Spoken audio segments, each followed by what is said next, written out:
Good evening, Guy Stainer with ABC News. Gaza has been hit by its deadliest day since the 2014 war, with 58 people killed in clashes with the Israeli military. Israel says it was acting in self-defence against violent border protests ordered by Gaza's ruler, Hamas. Palestinians were angry as the United States opened an embassy in Jerusalem, a move that's drawn foreign criticism for undermining peace efforts. Tensions remain high as today marks the 70th anniversary of Israel's creation. The ABC's Norman Hermont reports from Jerusalem. Answering the call of Hamas to protest the opening of the U.S. Embassy in Jerusalem, tens of thousands of Palestinians stormed the fence in Gaza along the border with Israel. They were met with live fire, airstrikes, even drones carrying tear gas to stop them. Dozens of protesters were killed and more than 2,000 injured. It was the bloodiest day in Gaza since the 2014 war with Israel.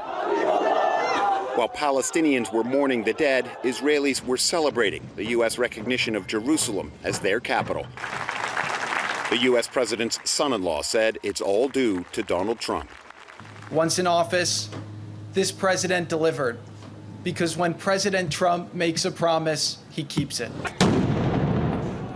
Palestinians say that promise has sabotaged their dream of a Palestinian state with Jerusalem as its capital. I'm protesting here today because of Trump's decision, moving the American embassy to Jerusalem.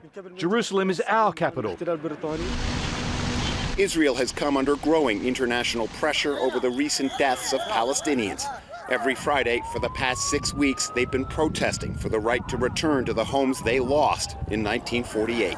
Israel says it is simply defending its citizens. We cannot have a situation where we have a mass of rioters breaching through and then squads of terrorists running to the nearest Israeli community. There may well be more Palestinian bloodshed to come.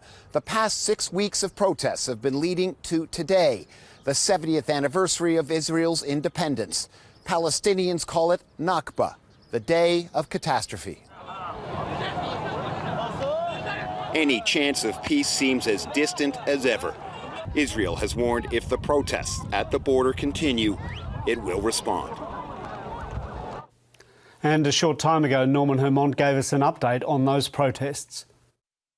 Guy, this is around the time that protests would start, but we have no indications there won't be more very large demonstrations today across the West Bank and especially in Gaza, where thousands of protesters are again expected to be in the vicinity of the border fence there. And what's been the international reaction to these clashes? Well, some countries have reacted very harshly. Both Turkey and South Africa recalled their ambassadors from Israel.